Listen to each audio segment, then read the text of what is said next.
തിരുവിതാംകൂറിലെ അവസാന രാജപ്രതിനിധിയാണ് പൂരാടം തിരുനാൾ സേതുലക്ഷ്മിബായി തമ്പുരാട്ടി.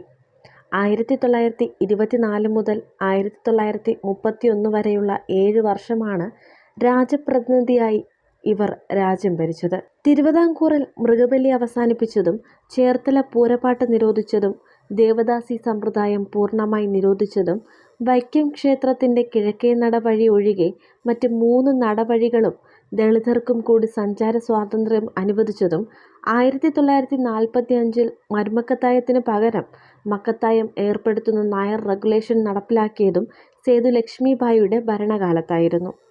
മാവേലിക്കര ഉത്സവമഠം കൊട്ടാരത്തിലെ ആയില്യം നാൾ മഹാപ്രഭ തമ്പുരാട്ടിയുടെയും കിളിമാനൂർ കോവിലകത്തെ കേരളവർമ്മ കോയിത്തമ്പുരാൻ്റെയും മകളായി 1895 നവംബർ 19 ജനനം. ലോകപ്രശസ്തനായ ചിത്രകാരൻ രാജാ രവിവർമ്മയുടെ പുത്രിയാണ് മഹാപ്രഭ. രാജകുടുംബത്തിന് അനന്തരാവകാശികളില്ലാതെ വന്നതിനാൽ സേതുലക്ഷ്മിബായിയെയും സേതു പാർവതിബായിയെയും മാവേലിക്കര ഉത്സവമഠം കൊട്ടാരത്തിൽ നിന്നും ദത്തെടുത്തതാണ്.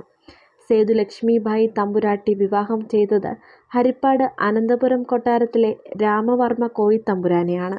അദ്ദേഹം കേരളവർമ്മ കോയിത്തമ്പുരാൻ്റെ അനന്തരവനാണ്.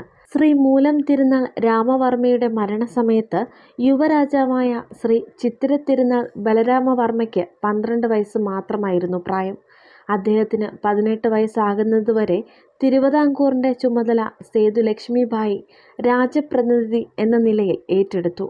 1958 സേതുലക്ഷ്മിബായി ബംഗളൂരുവിലേക്ക് താമസം മാറ്റി.